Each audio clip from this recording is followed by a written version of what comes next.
Bismillahirrahmanirrahim. Assalamualaikum warahmatullahi wabarakatuh. Terima kasih kepada rekan-rekan media yang sudah mengundang kami, dan ini di luar apa yang kami duga. Sebelumnya kami selalu memberikan informasi paling tidak sehari sebelumnya untuk menyampaikan undangan media.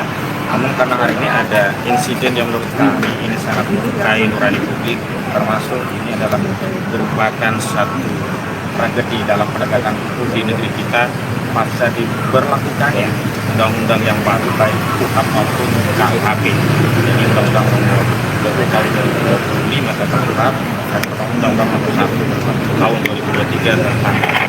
Kenapa demikian? Kami perlu jelaskan bahwa tadi pagi sekira pukul 7 pagi saya dihubungi oleh Bu Ririn, istri dari klien kami Pak Roy Suryo di Pojo, bahwa dirinya dan keluarga didatangi oleh segerombolan orang yang tidak punya etika, tidak punya alat, tidak punya moral, memaksa masuk ke ruang private, jadi mau masuk ke kamar Pak Roy dan istrinya hanya karena ingin memastikan apakah klien kami ada di rumah, dan dia berdalih bahwa dia akan melakukan upaya paksa berupa penangkapan.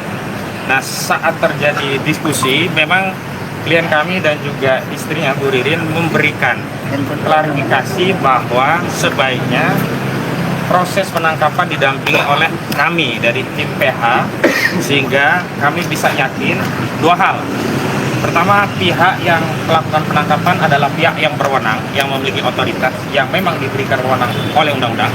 Dalam hal ini kami butuh kepastian bahwa yang menangkap benar penyidik Polda Metro Jaya, karena hari ini kami khawatir sekali dengan kondisi bangsa seperti apa yang dialami oleh Andri Yunus. Orang bisa saja mengaku polisi, tapi di tengah perjalanan ternyata bukan polisi. Kita kan khawatir sekali gitu. Yang kedua, kami juga butuh kepastian tentang alasan atau deskripsi alasan apa dalam surat penangkapan sehingga perlu diambil upaya paksa, mengingat klien kami selama ini kooperatif, bahkan kewajiban untuk melakukan wajib lapor selalu rutin dilaksanakan oleh klien kami, dan dalih apapun yang dianggap sebagai dasar untuk melakukan proses penangkapan menurut kami tidak terpenuhi baik secara objektif maupun secara subjektif.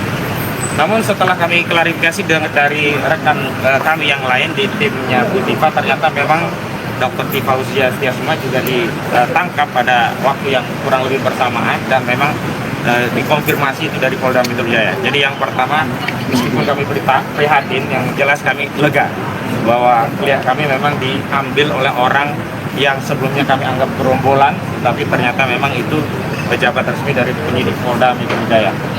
Dan perlu kami sampaikan bahwa di dalam KUHP, ya di Undang-Undang nomor 20 tahun 2005, memang penyidik pembantu diberi kewenangan untuk melakukan upaya paksa berupa penangkapan 1 kali 24 jam untuk menghadapkan seorang tersangka di hadapan penyidik untuk diambil keterangannya dalam proses pemeriksaan. Namun yang jelas bahwa alasannya itu adalah adanya kekhawatiran akan menghalangi atau mengganggu proses penyidikan.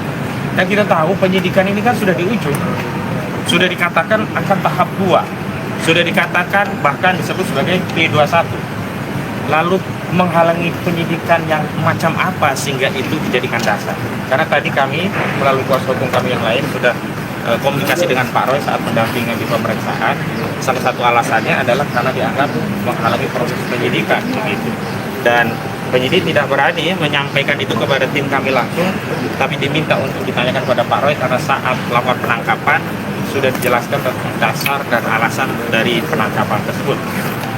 Lalu kami bertanya-tanya apa yang dimaksud dengan menghalangi, dan apakah syarat subjektif dan objektif sebenarnya diatur di dalam KUHP bagi proses untuk penahanan juga diadopsi dalam konteks upaya paksa, jemput paksa ini ya. Karena ada upaya hukum yang sifatnya paksaan, yang pertama penangkapan, yang kedua penahanan. Dalam konteks penahanan memang ada objektivitas dari pasal yang dikenakan itu memenuhi, karena klien kami ini dipaksakan ditetapkan tersangka dengan ketentuan pasal 32 dan 35 Undang-Undang Informasi dan Transaksi Elektronik yang ancaman pidananya maksimum 12 tahun penjara. Artinya secara objektif memang kemudian terlepas kita beda pendapat tentang apa maksudnya terpenuhi atau tidak, penyidik berwenang. Tetapi secara subjektif, ketika penyidik tidak melakukan penahanan pada pasca ditetapkan tersangka, itu mengkonfirmasi secara objektif memang kasus ini tidak layak untuk ditahan, dan itu mengkonfirmasi memang tersangka klien kami itu selalu kooperatif melakukan proses dalam penyidikan. Terbukti pula pada tahapan lanjutan setelah jadi tersangka, pilihan kami tetap dipanggil dan tetap menghadiri pemeriksaan, baik pemeriksaan awal menjadi tersangka, baik termasuk juga pemeriksaan tambahan saat menjadi tersangka. Bahkan saat klien kami diperiksa untuk diklarifikasi sehubungan adanya laporan perkara lain dan juga prosesnya di Polda Metro Jaya. Artinya tidak ada satupun alasan objektif yang bisa dijadikan pembenar bagi penyidik Polda Metro Jaya untuk melakukan upaya paksa, apalagi dilakukan tanpa didampingi oleh penasihat hukum. Dan dalam Undang-Undang Advokat sudah ditegaskan bahwa advokat adalah penegak hukum setara dengan penegak hukum lainnya. Ada unsur caturwangsa dalam penegakan hukum. Ada penyidik, ada jaksa, ada hakim, dan ada advokat. Tentu dalam konteks untuk menjalankan tugas dan fungsinya masing-masing. Penyidik menyidik, jaksa menuntut, hakim memutus, advokat menjadi pembela. Dalam konteks pembelaan, advokat ini berbeda dengan hakim, dengan polisi, dengan jaksa.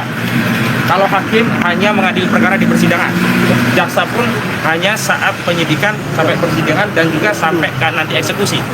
Polisi hanya dalam penyidikan, Tapi seorang advokat itu memang diberi keleluasaan untuk mendampingi kliennya, bahkan sejak belum jadi perkara, menjadi perkara, baik dilaporkan ataupun untuk melapor di persidangan, bahkan saat eksekusi, dan bahkan untuk mengambil upaya hukum, apakah banding, kasasi, bahkan untuk mengajukan gerasi, amnesti, dan abolisi. Di hari ini kami merasa dikesampingkan posisi kami, profesi kami sebagai advokat, dikerdilkan. Jadi seolah-olah ada ego sektoral dalam upaya penegakan hukum di negeri ini, seolah yang paling powerful, yang punya kewenangan, dan mengabaikan aparat penegak hukum lainnya, yakni institusi advokat sebagai satu bagian dari caturwangsa penegakan hukum, meskipun organnya bukan organ negara di luar APBN, tidak dibiayai oleh APBN negara, tapi advokat jelas sebagai bagian dari fungsi penegakan hukum, dan ini diabaikan. Sebenarnya kalau targetnya adalah untuk menghadirkan klien kami untuk diambil keterangannya dalam proses penyidikan, mudah sekali, ada dua mekanisme. Mekanisme pertama bisa menghubungi lewat kami. Mekanisme kedua bisa mengajukan surat panggilan langsung. Dan kami sudah membuat agenda rapat untuk menyiapkan bagaimana kalau panggilan itu dilayangkan oleh penyidik sehubungan dengan akan ada tahap 2, sehingga kami bisa menghadirkan tersangka pada proses tersebut. Tapi alih-alih kami mendapatkan surat panggilan dari penyidik, justru penyidik hari ini mempertontonkan, menelanjangi diri.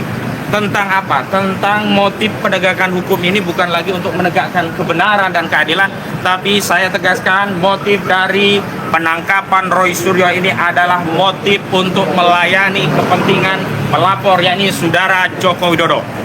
Karena berapa kali, banyak sekali ya, kubu Joko Widodo selalu meminta untuk melakukan penahanan, selalu minta untuk melakukan penangkapan. Tapi mereka bungkam saat Sylvester Matutina yang sudah jelas-jelas ikrah tidak dituntut untuk ditangkap dan ditahan.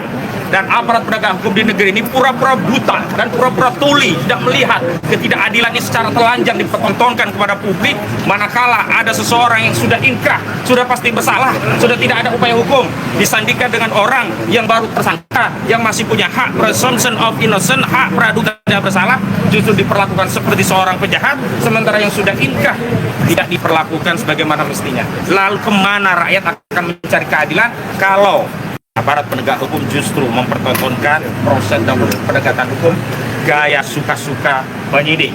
Saya bisa katakan ini gaya suka-suka penyidik karena apa? Ada upaya lain yang lebih soft, yang lebih humanis, yakni dengan melakukan pemanggilan tidak ditempuh, justru memamerkan kewenangannya. Sekarang saya ingatkan sekali lagi, penangkapan termasuk penahanan bukan hak penyidik, bukan kewajiban penyidik, tetapi wewenang yang diberikan oleh undang-undang bagi aparat penegak hukum sehubungan untuk menegakkan hukum untuk tujuan keadilan dan kebenaran. Artinya apa? Tidak ada kewajiban bagi penyidik untuk menahan atau menangkap. Dan tidak bisa juga penyidik berdalih ini hak kami untuk menangkap. Tidak, yang benar adalah wewenang. Dan karena ini wewenang, penggunaan wewenang itu dibatasi oleh undang-undang. Tidak boleh menggunakan wewenang secara sewenang-wenang. Ini yang disebut sebagai abuse of power. Dan kami tegaskan penangkapan Roy Suryo Noto di Projo ini adalah abuse of power karena ada mekanisme penggunaan wewenang atau power yang lain melalui upaya pemanggilan, tetapi tidak dilakukan oleh penyidik.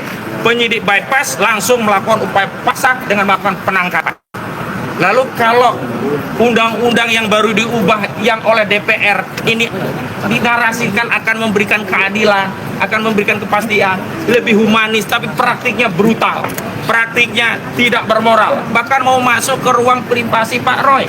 Bagaimanapun Pak Roy itu pernah mantan menteri, atau kalaupun dia warga negara yang biasa, tetap saja kamar itu adalah privasi yang tidak boleh dimasuki oleh aparat penegak hukum dengan dalih melakukan tindakan penegakan hukum dalam hal ini penangkapan, kecuali tertangkap tangan melakukan kejahatan. Ya, tertangkap tangan Pak Roy LGBT misalnya. Ini bukan kejahatan.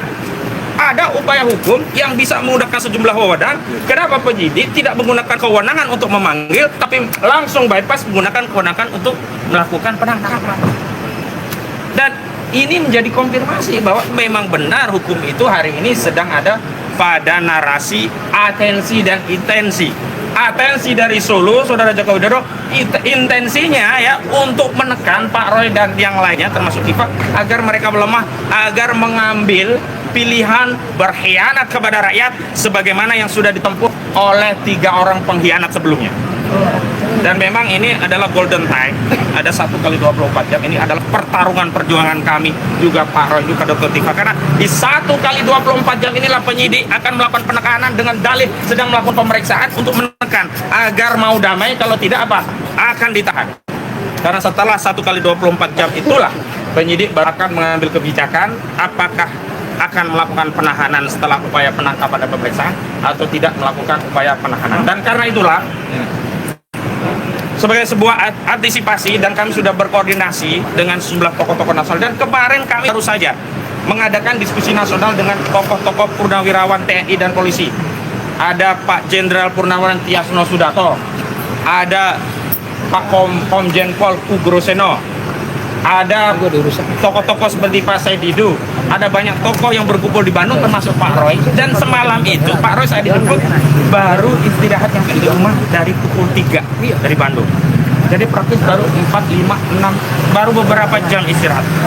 Dan ketika istri klien kami ini meminta waktu untuk menyiapkan pakaian dan obat-obatan khusus, karena istri klien kami sudah punya pengalaman bagaimana dulu di Pak sempat ditahan, maka harus disiapkan hal-hal yang berkaitan dengan pribadi, terutama obat-obatan pribadi, karena masih ada hal yang berkaitan dengan kesehatan yang itu harus disiapkan oleh istri. Juga pakaian juga termasuk diantaranya adalah makanan-makanan tertentu. Tapi mau dikesamping, tidak ada humanisme, tidak ada yang namanya polisi itu melihat bahwa orang yang sedang dalam status tersangka itu adalah manusia juga yang patut dihormati sisi kemanusiaan. Dan tadi saya mau sepil lagi karena kita antisipasi, kami menyiapkan dokumen ini, permohonan penangguhan penahanan, baik yang kami ajukan kepada Polda atau nantinya jika Polda berdalih bahwa kewenangannya sudah pindah kepada Kejaksaan Tinggi DKI Jakarta. Yang kedua,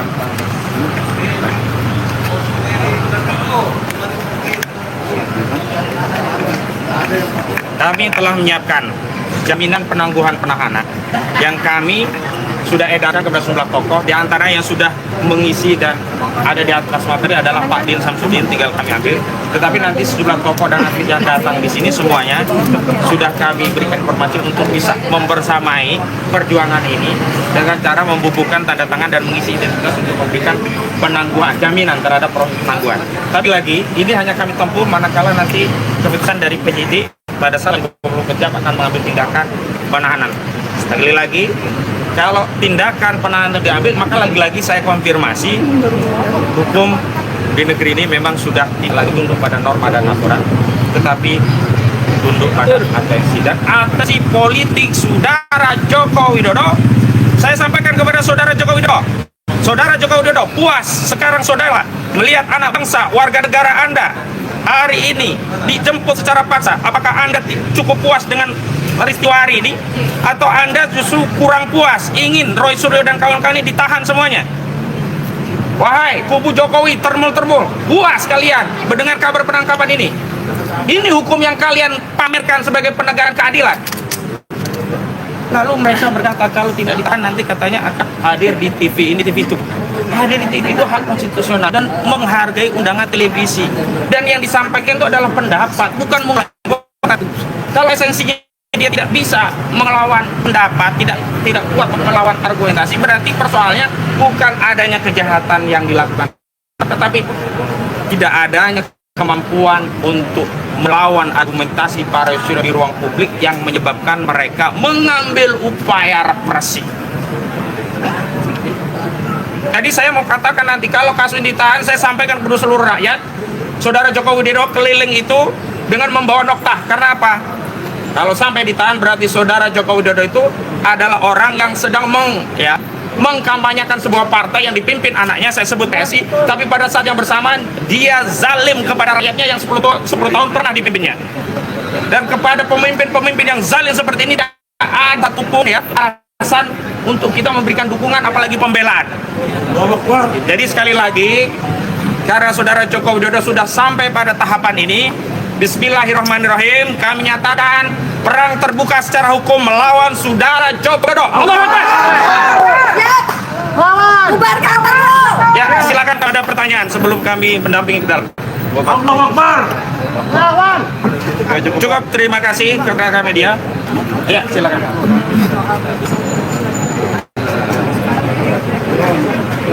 Ya, sampai hari ini memang belum ada pemberitahuan tentang berkas video 1 yang itu yang berulang kali kami persoalkan, dan kami husnuzonnya bahwa nanti ketika ada panggilan polisi itulah konfirmasi bahwa berkas video 1 dipanggil lengkap diserahkan kepada jaksa. Tapi yang dilakukan tidak melakukan, justru main tangkap-tangkapan saja nih. Udah kayak mafia saja di polisi, main tangkap-tangkapan saja. Sudah tidak punya malu lagi penegak hukum di negeri ini. Sudah mengontrol semuanya tapi tidak punya malu semuanya. Tapi semua ini tidak bisa kita salahkan kepada aparat penegak hukum yakni polisi. Tapi sekali lagi ini semua gara-gara Saudara Joko Widodo yang 10 tahun merusak institusi Polri yang kita cintai.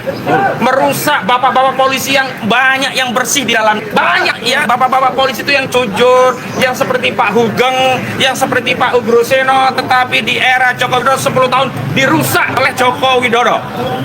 Kapolri tidak urut kacang, tidak lagi melihatkan apa pertimbangan dari Wanjakti, tidak ada lagi ya hal-hal yang berkaitan dengan norma dan aturan, semua dibypass. Asal loyal kepada Joko Widodo maka dia bisa jadi Kapolri, dan inilah rusaknya institusi Polri di penegakan hukum gara-gara Saudara Joko Widodo. Oke, lagi. Oke, makasih Pak. Terima kasih semuanya, sampai ketemu lagi. Assalamualaikum warahmatullahi wabarakatuh.